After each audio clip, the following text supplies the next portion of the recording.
سبتگین نے غور سے اپنے بچے کی طرف دیکھا جس کی آنکھیں بند تھیں اور جو دنیا کے تمام ہنگاموں سے بے نیاز نظر آ رہا تھا۔ سبتگین بہت دیر تک محمود کے معصوم چہرے کو دیکھتا رہا، پھر اسے یکایک محسوس ہوا جیسے اس کے بیٹے کی پیشانی سے ایک روشنی سی پھوٹ رہی ہے۔ سبتگین نے اپنے اس احساس کو ایک باپ کی بے پناہ محبت پر محمول کیا کہ دنیا کا ہر باپ اپنی اولاد کی شکل میں اسی قسم کی نشانیاں تلاش کرتا ہے، مگر جب اس کے آقا امیر الپتکین نے محمود کو دیکھا تو اس کی زبان سے بھی بے اختیار اسی قسم کے الفاظ ادا ہوئے۔ سبتگین تجھے بیٹا مبارک ہو، ایک ایسا بیٹا جس کے چہرے سے جاہ و جلال کی روشنی پھوٹ رہی ہے۔ امیر، یہ آپ کی شفقت اور عنایت ہے کہ میری طرح میرے بیٹے کو بھی محبت کے لائق سمجھتے ہیں۔ سبتگین نے اپنے آقا کی مبارکباد کا شکریہ ادا کرتے ہوئے کہا، نہیں سبتگین، یہ کوئی رسمی مبارکباد نہیں۔ امیر الپتگین نے پراثر لہجے میں کہا۔ وہ مسلسل محمود کے چہرے کو دیکھے جا رہا تھا۔ انسان کتنا ہی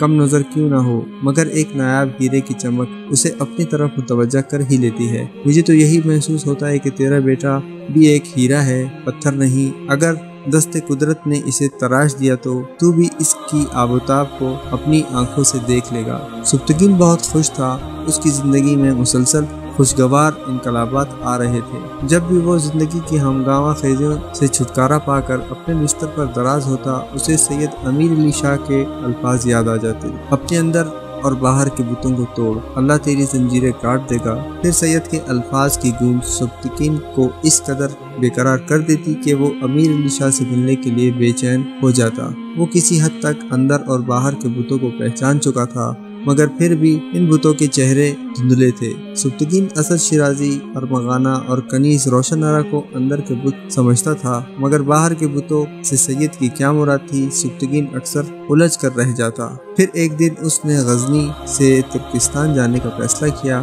وہ ایک بار پھر سید امیر علی شاہ کی خدمت میں حاضر ہونے کا اعزاز حاصل کرنا چاہتا تھا۔ امیر، اگر آپ مجھے اجازت دیں تو میں کچھ دن کے لیے ترکستان جا کر سید امیر علی شاہ کی نیاز حاصل کر لوں۔ سبتگین نے اپنے آقا سے درخواست کرتے ہوئے کہا، یہ سید امیر علی شاہ کون ہیں؟ امیر نے حیران ہو کر پوچھا۔ سبتگین نے اپنے دور غلامی کا وہ واقعہ سناتے ہوئے کہا جب اسے امیر کے ہاتھ فروخت کیا گیا تھا۔ یہ انہی بزرگوں کی دعاؤں کا نتیجہ ہے کہ میں حاسدوں کی شر سے محفوظ رہا۔ امیر نے بڑے تعجب سے سبتگین کی باتیں سنی اور پھر اسے جانے کی اجازت دیتے ہوئے کہا، تم شوق سے جاؤ، ان کی خدمت میں میرا سلام بھی پیش کرنا اور دعا کی درخواست بھی کرنا کہ ہم کمزور انسان سچائی کے راستے میں ثابت قدم رہیں۔ سبتگین بہت خوش تھا اور سفر کی تیاری کر رہا تھا کہ ایک رات اس نے پھر سید امیر علی شاہ کو خواب میں دیکھا۔ سید اس سے مخاطب ہو کر کہہ رہے تھے، سبتگین تجھے یہاں آنے کی ضرورت نہیں۔ سبتگین نے آزارہ لہجے میں کہا، اب مجھ سے یہ فاصلے برداشت نہیں ہوتے۔ آپ کی دعاؤں سے اللہ نے میری غلامی کاٹ دی ہے۔ میں آپ کا شکریہ ادا کرنا چاہتا ہوں۔ تیرا اللہ ہر شے سے بے نیاز ہے۔ سید امیر علی شاہ کی پرجلال آواز گونجی، بندے کو رسم دعا ادا کرتے رہنا چاہیے، مگر اللہ کسی کی دعاؤں کا محتاج نہیں ہے۔ اس نے براہ راست تجھ پر کرم کیا ہے۔ اس میں امیر علی شاہ جیسے حقیر اور عاجز بندے کی دعاؤں کا کوئی کمال نہیں ہے۔ اپنے خالق کا شکر ادا کر، میرے پاس آنے سے تجھے کچھ حاصل نہیں ہوگا۔ اور ابھی تیری زنجیر غلامی کہاں گئی ہے؟ ابھی تو اس کی کئی سخت کڑیاں باقی ہیں۔ تجھے لازم ہے کہ ان پر مسلسل ضربے لگاتا رہے۔ عجب نہیں کہ ایک دن سارا لوہا پگھل جائے۔ سید مجھ پر کرم کیجیے۔ سبتگین نے دونوں ہاتھ جوڑ دیے اور اس کی آنکھوں سے آنسو بہنے لگے۔ میں صرف ایک بار آپ کی قدم بوسی کو حاضر ہونا چاہتا ہوں، اس کے بعد پھر کبھی کوئی درخواست نہیں کروں گا۔ سبتگین، میں تیرا وقت برباد نہیں کرنا چاہتا۔ اب امیر علی شاہ کے لہجے میں شفقت اور نرمی جھلکنے لگی تھی۔ جب تو میرے علاقے میں قدم رکھے گا، اس وقت میں یہاں سے جا چکا ہوں گا۔ آپ کہاں چلے جائیں گے سید؟ سبتگین نے گھبرا کر پوچھا۔ سانسوں کی جو مہلت دی گئی تھی وہ ختم ہو گئی۔ امیر علی شاہ نے سبتگین کے سوال کا جواب دیتے ہوئے کہا، بس بلاوا آنے ہی والا ہے۔ اپنے سید کے لیے دعا کرنا کہ اسے دوست کی محفل میں داخلے کی اجازت مل جائے۔ اگر میرے پہنچنے سے پہلے دروازہ بند کر دیا گیا تو میں ہلاک ہو جاؤں گا۔ یہ کہہ کر امیر علی شاہ رونے لگے۔ اگر تو سمجھتا ہے کہ تجھ پر میرا حق ہے تو میری مغفرت کے لیے دعا کرنا۔ میں نے اپنی ساری عمر غفلت میں بسر کر دی ہے، اب ہوش آیا ہے تو سانس رکنے والی ہے۔ میں اپنی اس ناکارہ زندگی سے بہت شرمندہ ہوں۔ سبتگین، انسان بڑے خسارے میں ہے، میرے لیے دعائے خیر کرنا، بس تجھ سے یہی میری آخری التجا ہے۔ سید، آپ چلے جائیں گے تو میں اس بھری دنیا میں تنہا رہ جاؤں گا۔ سبتگین آگے بڑھا اور امیر علی شاہ کے قدموں پر جھکنے لگا۔ سید تیزی سے پیچھے ہٹ گئے، ابھی تک بت پرستی کے مظاہروں میں الجھا ہوا ہے۔ امیر علی شاہ کے لہجے میں ایک بار پھر جلال روحانی جھلکنے لگا تھا۔ اگر تو اپنے ہی جیسے انسانوں کے قدموں میں جھکتا رہا تو پھر بت شکن کیسے کہلائے گا؟ اگر تو اپنے ہی جیسے انسانوں کے قدموں میں جھکتا رہا تو پھر بت شکنی کیسے کرے گا؟ یاد رکھ کہ خاک کے پتلوں کو چھونے والے ہاتھ ایک دن مفلوج ہو جاتے ہیں۔ سیدھا کھڑا ہو جا، امیر علی شاہ نے تیز آواز میں کہا۔ سیدھے راستے پر چلنے کے لیے سیدھا کھڑا ہونا بہت ضروری ہے۔ سبتگین بڑے کرب کے عالم میں کھڑا ہوا اور امیر علی شاہ کے اداس چہرے کی طرف دیکھنے لگا۔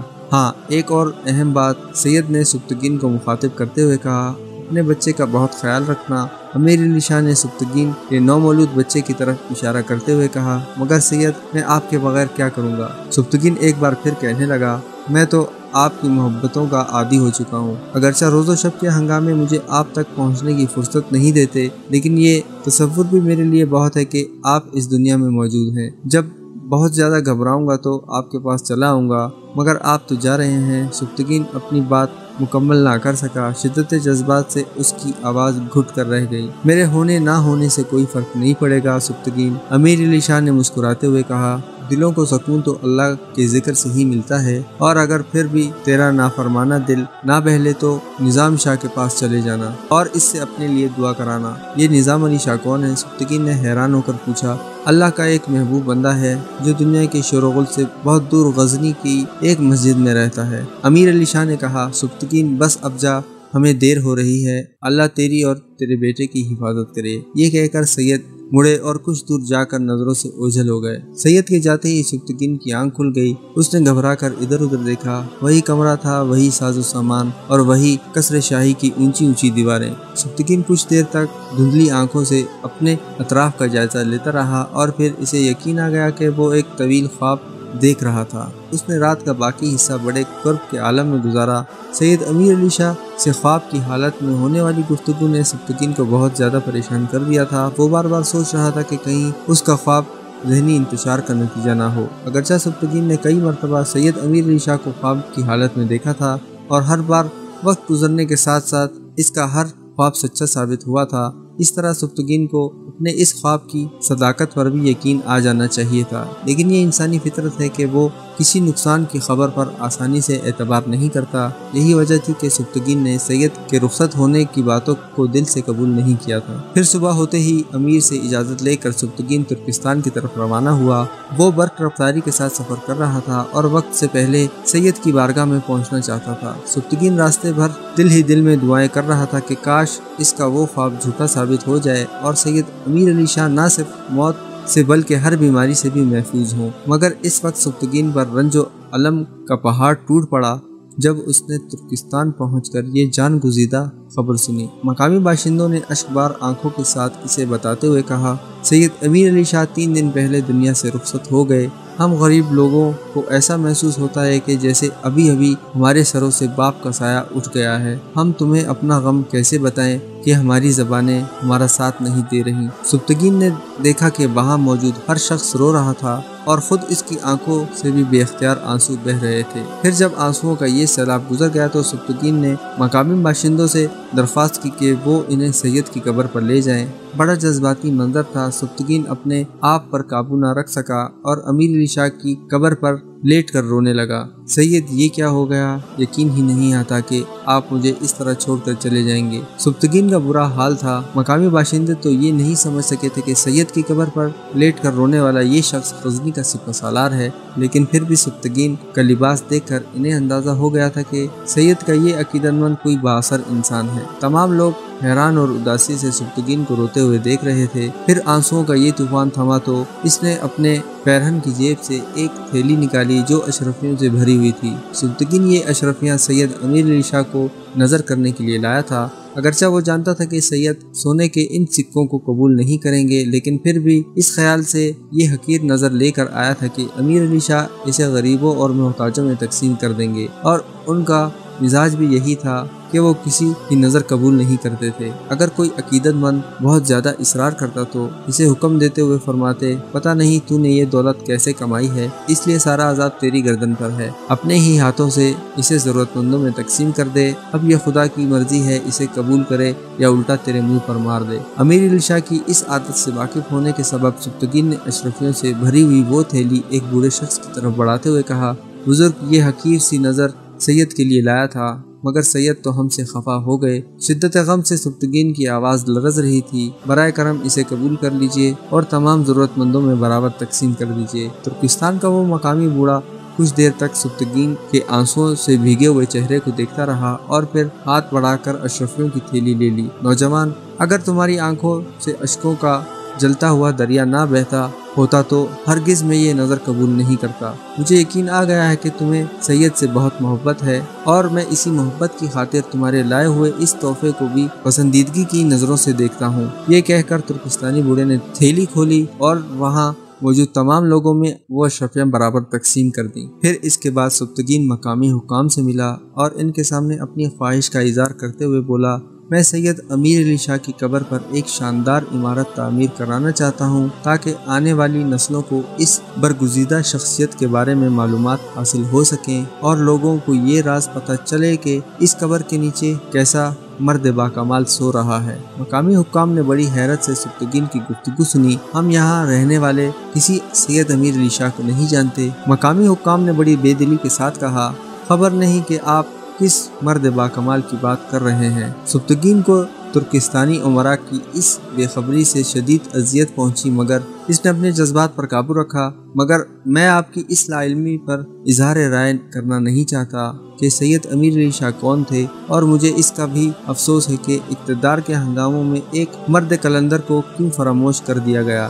میں آپ سے آپ کی ہی بے خبری کی وجہ دریافت نہیں کروں گا، لیکن یہ بات میری عین خواہش ہے کہ آپ کو سید کے مقبرے کی تعمیر پر کوئی اعتراض نہیں ہونا چاہیے۔ مقامی حکام نے کسی غور و فکر کیے بغیر کہا، ہمیں کیا اعتراض ہو سکتا ہے، آپ شوق سے کسی گمنام شخص کا مقبرہ تعمیر کرا سکتے ہیں۔ مقامی حکام کی رضامندی کے بعد سبکتگین نے بہترین مزدوروں کو طلب کرتے ہوئے کہا، میں تمہیں تمہاری مطلوبہ اجرت ادا کروں گا اور تم اس کچی قبر پر ایک دلکش عمارت تعمیر کرو گے، یہی ہمارا اور تمہارا معاہدہ ہے۔ آپ مطمئن رہیں امیر، مزدوروں نے پرجوش لہجے میں کہا، جب تک آپ ہمارے فن کی خوبصورتی کی گواہی نہیں دیں گے اس وقت تک ہم آپ سے کوئی اجرت طلب نہیں کریں گے۔ پھر اس کے بعد سید امیر علی شاہ کے مقبرے کی تعمیر کا کام شروع ہوا۔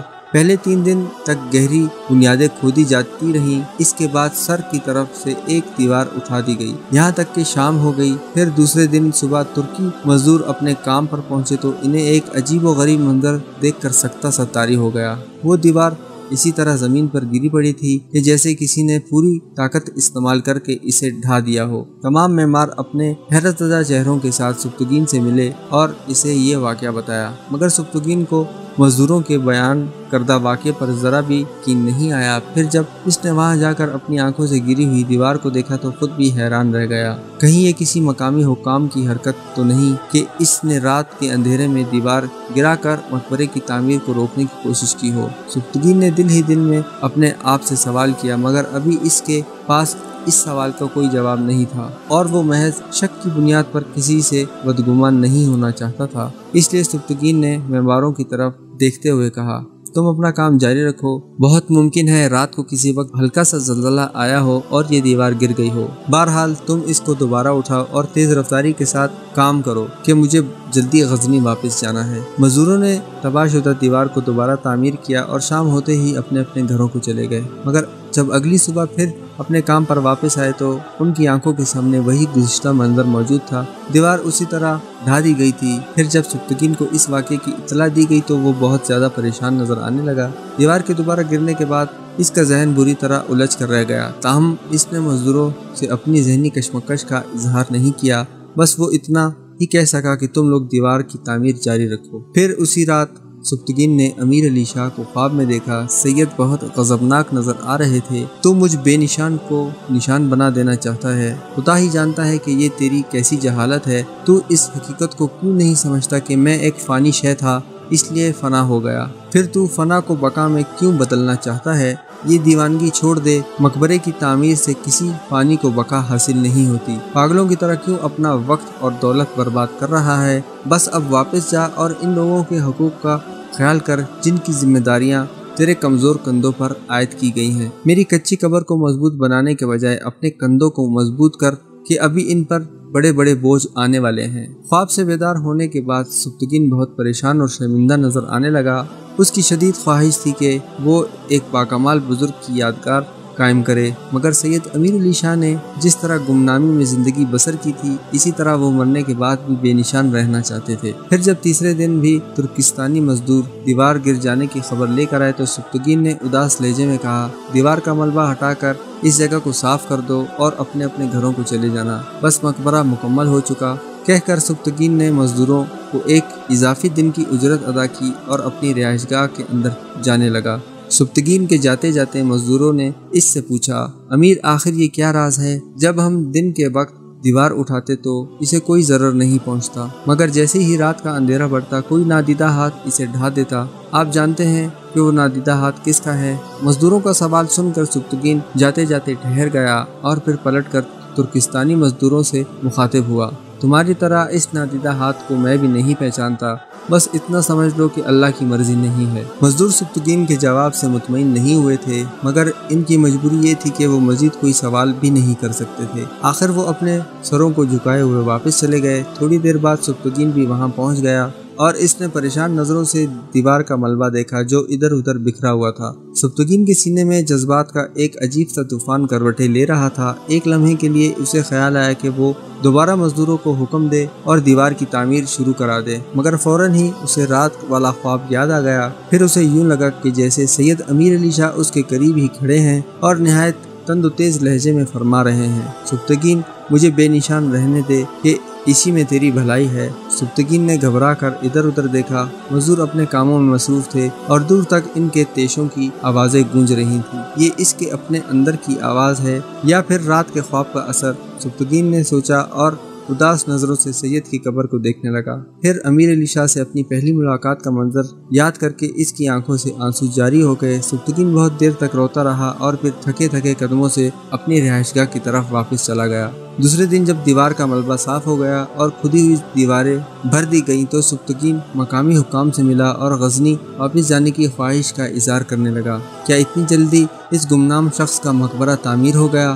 مقامی حکام کے سوال میں گہرا طنز پوشیدہ تھا۔ سبکتگین نے چاہا کہ وہ اقتدار کے نشے میں ڈوبے ہوئے ان امراء کے سوال کا تفصیلی جواب دے اور انہیں بتائے کہ امیر علی شاہ کیسے باکرامت بزرگ تھے، مگر فوراً ہی اسے سید کے الفاظ یاد آ گئے، سبکتگین ہمیں بے نشان رہنے دینا۔ ان الفاظوں کی بازگشت سنائی دی تو سبکتگین کے جذبات کی سرکشی ختم ہو گئی اور وہ پرسکون لہجے میں مقامی حکام سے کہنے لگا، مجھے اندازہ نہیں تھا کہ مقبرے کی تعمیر میں بہت زیادہ وقت خرچ ہوگا اور پھر مجھے غزنی میں بھی کچھ ضروری کام ہے، اس لیے میں نے تعمیر کا کام ملتوی کروا دیا ہے۔ کچھ دن بعد جب مجھے فرصت ملے گی تو دوبارہ یہاں حاضر ہو جاؤں گا اور آپ حضرات کا تعاون طلب کروں گا۔ سبکتگین نے مجبوراً جھوٹ بول کر اس راز پر پردہ ڈال دیا اور اس کے پاس اس کے سوا کوئی چارہ بھی نہ تھا کہ وہ تعمیری کام کے ملتوی کی ذمہ داری اپنے سر لے لے، ورنہ وہ کسے بتاتا کہ خود سید امیر علی شاہ ہی اس مقبرے کی تعمیر کے خلاف ہیں۔ اگر ایک بار اس کی زبان لڑکھڑا جاتی تو پھر بہت سے افسانوں کا سلسلہ شروع ہو جاتا،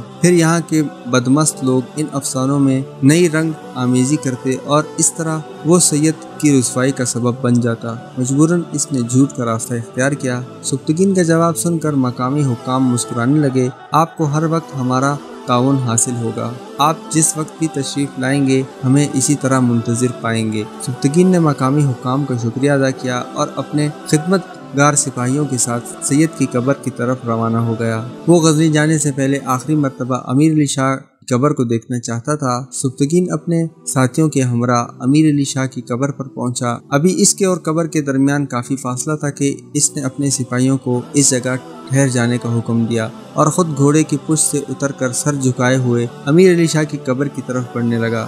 سبکتگین کی آنکھوں سے آنسو بہہ رہے تھے اور اس کے جسم پر ہلکا ہلکا لرزہ سا طاری تھا۔ پھر جب وہ قبر کے نزدیک پہنچا تو اپنے آپ پر قابو نہ رکھ سکا، گھٹنوں کے بل جھکا اور قبر سے لپٹ کر رونے لگا۔ سید اس دنیا میں ان لوگوں کے مقبرے بھی تعمیر ہوئے ہیں جن سے مخلوق خدا کو کبھی کوئی فائدہ نہیں پہنچا۔ اس وسیع العریض زمین میں ایک آپ کی یادگار کی تعمیر ہو جاتی تو آخر اس میں کیا قباحت ہوتی۔ میں بہت جاہل ہوں، اس لیے آپ کی گفتگو کے اموار کو نہیں سمجھ سکتا، پھر بھی میری یہ دلی خواہش تھی کہ کاش ایسا ہو جاتا، کاش ایسا ہو جاتا۔ جذبات کے سیلاب کا بند ٹوٹا تو سبکتگین بچوں کی طرح بلک بلک کر رونے لگا۔ میں آپ کے حکم سے مجبور ہوں، اس لیے واپس جا رہا ہوں، مگر آپ نے یہ حکم کیوں دیا؟ مجھے بتائیں، خدا کے لیے مجھے بتائیں کہ آپ نے ایسا کیوں کیا؟ بہت دیر تک سبکتگین کی کیفیت وحشت زدہ انسانوں کی سی رہی، پھر وہ اس طرح اپنے دونوں ہاتھ ٹیک کر اٹھا جیسے اس کی جسم کی طاقت سلب ہو گئی ہے اور وہ کوئی 100 برس کا بوڑھا ہے۔ اس کے بعد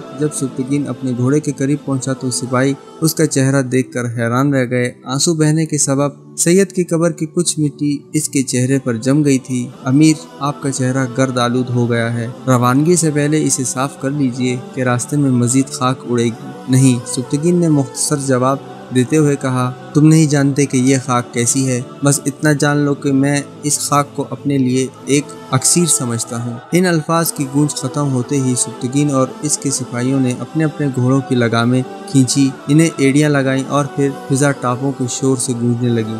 سبکتگین غزنی پہنچ کر امیر کی خدمت میں حاضر ہوا۔ سبکتگین کے چہرے پر اب بھی گہری اداسی چھائی ہوئی تھی۔ امیر اس کی اس کیفیت کو محسوس کیے بغیر نہ رہ سکا۔ خیر تو ہے سبکتگین؟ امیر نے مضطرب لہجے میں پوچھا۔ سید امیر علی شاہ سے ملاقات ہوئی، تم نے میرا سلام عرض کیا؟ سبکتگین کچھ دیر تک خاموش بیٹھا رہا۔ اس کے سینے میں یادوں کا غبار اٹھ رہا تھا، پھر یہی غبار آنکھوں سے برسنے لگا۔ آقا، سبکتگین کے ہونٹ کانپے۔ سید اب اس دنیا میں موجود نہیں، وہ میرے پہنچنے سے پہلے ہی اس مجلس فانی سے اٹھ کر جا چکے تھے۔ یہ کہہ کر سبکتگین نے اپنے آقا کو تمام واقعات تفصیل سنا دی۔ دنیا میں جو کچھ بھی ہے وہ اپنے اللہ کی طرف لوٹ کر جانے والا ہے۔ سید امیر علی شاہ کے انتقال کی خبر سن کر امیر کی زبان سے بے اختیار یہ الفاظ ادا ہوئے، بے شک وہ ایک مرد قلندر تھے اور قلندر کو ایسا ہی ہونا چاہیے، ورنہ قلندری ہی کیا۔ اللہ اس کی مغفرت کرے اور ہمیں مارکہ خیر و شر میں ثابت قدم رکھنے کی توفیق عطا فرمائے۔ اپنے آقا کی تسلی آمیز کلمات سن کر سبکتگین زار و قطار رونے لگا۔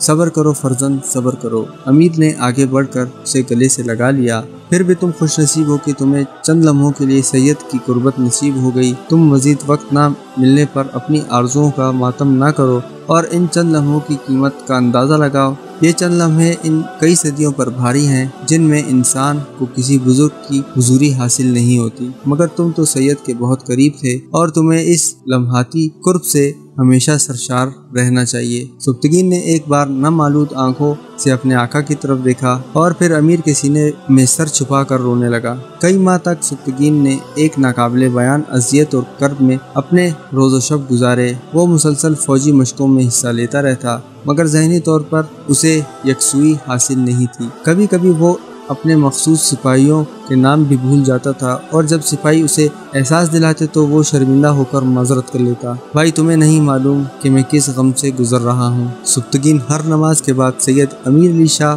کی مغفرت کے لیے دعائیں مانگا کرتا۔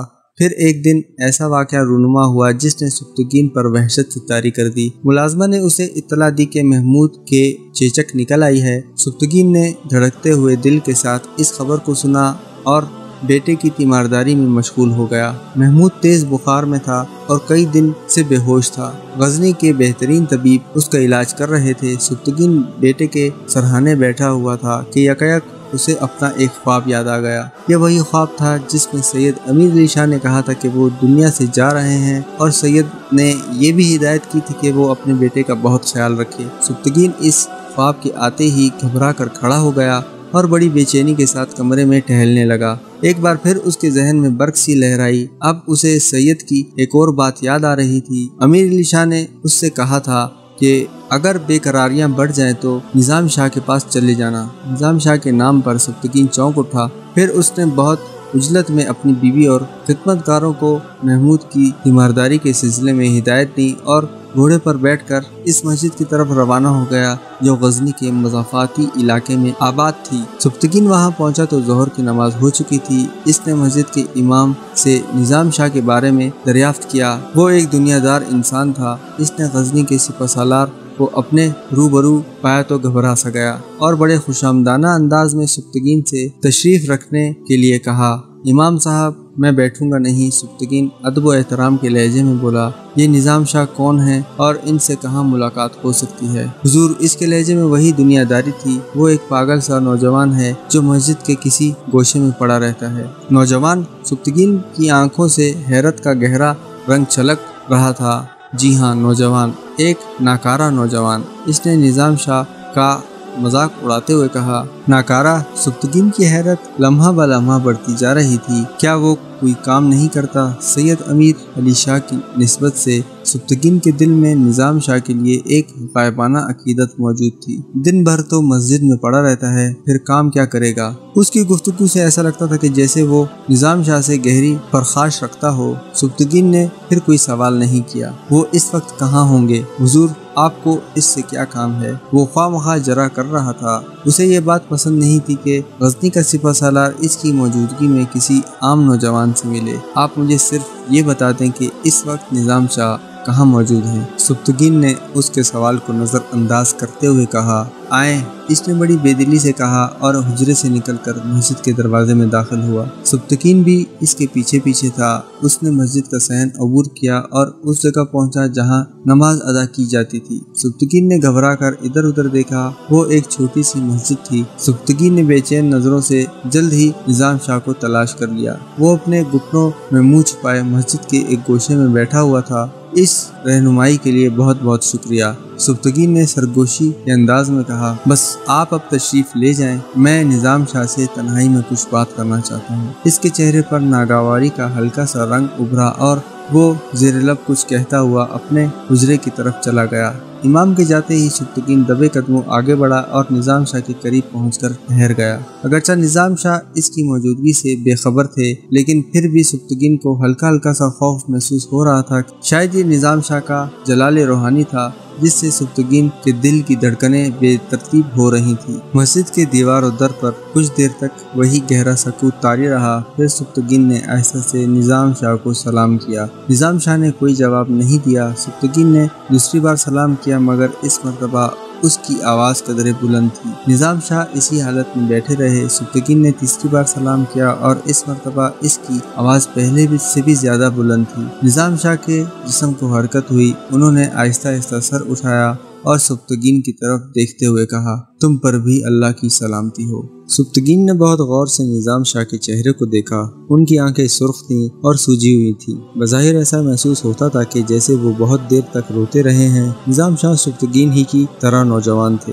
جسم دبلا پتلا تھا اور چہرے کی رنگت زرد تھی۔ معمولی سا لباس پہنے ہوئے ایک کمبل پر بیٹھے ہوئے تھے۔ سبکتگین کو حیرت تھی کہ سید امیر علی شاہ نے اسے نظام شاہ کے پاس کیوں بھیجا ہے؟ کیا کوئی نوجوان بھی صاحب ولادت ہو سکتا ہے؟ کئی ایسے سوال سبکتگین کے ذہن میں ابھرے اور وہ عجیب سی کشمکش کا شکار نظر آنے لگا۔ کیا آپ ہی نظام شاہ ہیں؟ سبکتگین نے حیرت زدہ لہجے میں سوال کیا۔ ہاں، مجھ فقیر ہی کو نظام شاہ کہتے ہیں۔ نوجوان کے ہونٹوں پر ایک معنی خیز مسکراہٹ ابھر آئی۔ شاید نظام شاہ نے سبکتگین کی ذہنی کشمکش کو پڑھ لیا تھا۔ مجھے سید امیر علی شاہ کا حکم ہے کہ میں آپ کے نیاز حاصل کروں۔ سبکتگین نظام شاہ کو آزمانا چاہتا تھا، اسی لیے اس نے امیر علی شاہ کی موت کا ذکر نہیں کیا اور بہت مبہم انداز میں اپنی گفتگو شروع کی۔ مگر سید تو اس دنیا سے جا چکے ہیں۔ نظام شاہ نے رک رک کر یہ چند الفاظ ادا کیے۔ پھر سبکتگین نے نظام شاہ کے لرزتے ہوئے جسم کو دیکھا۔ یکایک ان کے چہرے کا رنگ دھواں ہو گیا۔ پھر اسے یوں محسوس ہوا جیسے نظام شاہ شدید اذیت اور کرب میں مبتلا ہے۔ پھر یہ اذیت اتنی بڑھ گئی کہ نظام شاہ کی آنکھوں سے آنسو جاری ہو گئے۔ سید ہمیں چھوڑ کر بہت دور چلے گئے۔ یہ کہتے ہوئے نظام شاہ اپنی جگہ سے اٹھا اور آگے بڑھ کر سبکتگین سے مخاطب ہوا۔ مگر تم سید کے کون ہو؟ نظام شاہ کو روتے دیکھ کر سبکتگین کی حالت بھی غیر ہو گئی۔ میں ان کا ایک ادنا ترین عقیدت مند ہوں۔ اپنا تعارف کراتے ہوئے سبکتگین بھی رونے لگا تھا۔ تو پھر آپ میرے شیخ کی نشانی ہیں۔ یہ کہہ کر نظام شاہ بے تابانہ آگے بڑھے اور سبکتگین سے لپٹ گئے۔ پھر دونوں سینہ چاک بہت دیر تک گلے مل کر روتے رہے اور جب یہ اشکوں کا طوفان رکا تو نظام شاہ نے سبکتگین سے اپنے کمبل پر بیٹھ جانے کے لیے کہا۔ مگر جب سبکتگین نے بیٹھنے سے انکار کیا تو نظام شاہ نے نہایت اثر انداز لہجے میں فرمایا، تم سید کے حوالے سے میرے پاس آئے ہو، اس لیے مجھ پر تمہارا احترام فرض ہے۔ اگر تم نے میری اس خواہش کی تکمیل نہیں کی تو مجھے ناقابل بیان تکلیف پہنچے گی۔ اب سبکتگین کو یقین آ گیا تھا کہ نظام شاہ نوجوان ہوتے ہوئے بھی ایک روشن ضمیر شخص ہے، ورنہ سینکڑوں میل دور رہ کر بھی انہیں کیسے معلوم ہوا کہ سید امیر علی شاہ اس دنیا سے رخصت ہو چکے ہیں۔ اس خیال کے آتے ہی سبکتگین نظام شاہ کی خواہش کے مطابق ان کے بوسیدہ کمبل پر بیٹھ گیا اور پھر اس نے سید سے اپنی ملاقات، مقبرے کی تعمیر اور دوسرے تمام واقعات نظام شاہ کو سنا دیے۔ ہاں، سید ایسے ہی بے نیاز انسان تھے، نظام شاہ نے گلگیر لہجے میں کہا۔ ان کی آنکھوں سے اب بھی آنسو بہہ رہے تھے۔ آئندہ کبھی سید کے مقبرے کی تعمیر کا خیال نہ کرنا، ورنہ تم ان کی دعاؤں کے حلقے سے خارج ہو جاؤ گے۔ سید سے آپ کا کیا رشتہ ہے؟ سبکتگین نے نظام شاہ سے ڈرتے ڈرتے پوچھا۔ مقبرے کی دیوار گر جانے کے بعد وہ بزرگوں کے سلسلے میں بہت زیادہ محتاط ہو گیا تھا۔ میں ان کا غلام ہوں، بہت حقیر سا خدمتگار۔ اب یہ سید کی عنایت خاص تھی کہ انہوں نے مجھے اپنے حلقہ اردات میں شامل کیا۔ میں ان کا پہلا اور آخری مرید ہوں، ورنہ سید کسی کو اپنا مرید نہیں بناتے تھے۔ ان کا عجیب مزاج تھا، اکثر فرماتے تھے کہ مجھے خود کچھ نہیں آتا تو دوسروں کو کیا سکھاؤں، اپنا ہی بوجھ نہیں اٹھایا جاتا، دوسروں کا بوجھ کیا اٹھاؤں۔ بہرحال یہ میری زندگی کا سب سے بڑا اعزاز ہے کہ سید نے مجھے اپنی غلامی کی سند عطا فرمائی۔ خیر، اب تم بتاؤ کہ تمہیں کوئی نئی الجھن تو نہیں ہے؟ نظام شاہ نے سبکتگین سے پوچھا۔ میرا بچہ محمود چیچک کے مرض میں مبتلا ہے اور بخار کی شدت کے سبب کئی دن سے بے ہوش پڑا ہے۔ بیٹے کی بیماری کا ذکر کرتے کرتے سبکتگین کے چہرے سے گہری پریشانی جھلکنے لگی تھی اور بچے کی اس پریشانی نے مجھے آپ کی طرف متوجہ کیا ہے۔ اس کے علاوہ سید نے خواب میں یہ بھی فرمایا تھا کہ میں اس بچے کا بہت خیال رکھوں۔ یہ کیسا اشارہ ہے؟ میں آپ سے اس کی وضاحت بھی چاہتا ہوں۔ سبکتگین کی گفتگو سن کر نظام شاہ نے آنکھیں بند کر لیں۔ ان کی کشادہ پیشانی پر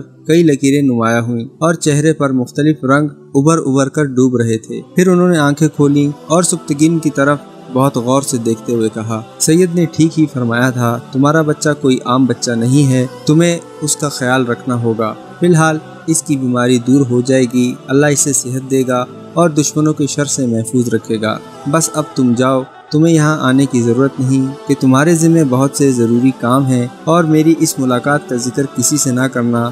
جو لوگ رازوں کو نہیں چھپا سکتے انہیں ایک دن رسوا ہونا پڑتا ہے۔ سبکتگین نے جاتے جاتے نظام شاہ کے سامنے اپنی دلی خواہش کا اظہار کرتے ہوئے کہا، شیخ، یہ میری زندگی کی بڑی سعادت ہوگی اگر آپ مجھے اپنی خدمت کا کوئی موقع عنایت کر دیں۔ اس طرح میری بے قراری کو سکون حاصل ہوگا اور میں یہ کہہ کر اپنے دل کو مطمئن کر لوں گا کہ سید کی نہ صحیح تو ان کے خلیفہ کی خدمت کر رہا ہوں۔ اپنی اس خواہش کا اظہار کرنے سے پہلے سبکتگین نے دل ہی دل میں سوچا تھا کہ وہ نظام شاہ کے کھانے پینے اور رہائش کا مناسب انتظام کر دے گا۔ تو کیا تم سید کی طرح میرا مقبرہ بھی تعمیر کرانا چاہتے ہو؟ نظام شاہ یکایک غضبناک نظر آنے لگے تھے۔ نوجوان، تم نے مجھے بہت مایوس کیا۔ سید کی کتنی بڑی تنبیہ کے بعد بھی تم نے اپنی اصلاح نہیں کی اور ہم فقیروں کی بستی میں دولت اور اقتدار کا مظاہرہ کرنے چلے آئے۔ یہ کہتے کہتے نظام شاہ کا زرد چہرہ غصے کی آگ میں جل اٹھا تھا۔ خدا کے لیے میری نظروں سے دور ہو جاؤ، آئندہ کبھی یہاں نہ آنا، تم تو مجھے کسی فتنے میں مبتلا کر دو گے۔ نہیں شیخ، نظام شاہ کو اس حالت طیش میں دیکھ کر سبکتگین لرزنے لگا۔ سید امیر علی شاہ کی نسبت کی قسم، میرا یہ مطلب ہرگز نہیں تھا۔ ہم امرا پر بھی یہ فرض عائد ہوتا ہے کہ جو لوگ چپ چاپ مذہب اسلام کی خدمت کر رہے ہیں ان کی ضرورتوں کا خیال رکھیں۔ میں جانتا ہوں کہ آپ لوگ بہت خوددار ہیں، اس لیے اپنے پیروں سے چل کر قصر شاہی تک کبھی نہیں آئیں گے اور اپنے بے داغ ہاتھوں کو سوال کرنے کے لیے بوسیدہ کمبل سے کبھی باہر نہیں نکالیں گے۔ پھر یہی ایک صورت باقی رہ جاتی ہے کہ خود عمرا اپنے محل سے نکل کر آپ کے بے دروازہ مکانوں تک پہنچیں۔ میں بھی یہی چاہتا ہوں کہ آپ فکر معاش سے آزاد ہو کر یکسوئی کے ساتھ بندہ خدا کی خدمت کر سکیں۔ اللہ بہتر جانتا ہے کہ دولت اور اقتدار کے مظاہرے کی بات میرے ذہن کے کسی گوشے میں بھی موجود نہیں تھی۔ سبکتگین کا دل صاف تھا، اس لیے نظام شاہ کے غصے کی آگ آہستہ آہستہ سرد ہونے لگی۔ تمہاری اس محبت کا بہت بہت شکریہ نوجوان، خدا تمہیں اجر خیر دے، مگر میں سید کی تعلیم کو کیا کروں کہ اس نے تو میرے دونوں ہاتھ کاٹ دیے ہیں۔ اگر کبھی غلطی سے ان ہاتھوں کو کسی غیر کی طرف بڑھا دوں تو اسی لمحے ہلاک ہو جاؤں گا۔ میں جانتا ہوں شیخ، میں جانتا ہوں۔ سبتگین نہایت مضطرب لہجے میں بول رہا تھا، مگر آپ مجھ سے ناراض نہیں ہیں؟ نہیں۔ نظام شاہ کے ہونٹوں کی وہ دل آویز مسکراہٹ دوبارہ لوٹ آئی تھی۔ اب اگر تم چاہو تو کبھی کبھار میرے پاس آ سکتے ہو۔ سبتگین نے مسجد سے رخصت ہوتے وقت نظام شاہ کے ہاتھوں کو احتراماً بوسہ دینا چاہا، مگر انہوں نے بھی سعید کی طرح اپنا ہاتھ کھینچ لیا۔ یہ اچھی عادت نہیں، اسے ترک کرنے کی کوشش کرو۔ اسی قسم کی رسمیں آگے چل کر بت پرستی کی شکل اختیار کرتی ہیں۔ سبتگین نظام شاہ سے مل کر قصر شاہی کی طرف روانہ ہو گیا اور مسجد کا امام اسے ناپسندیدہ نظروں سے دیکھتا رہا۔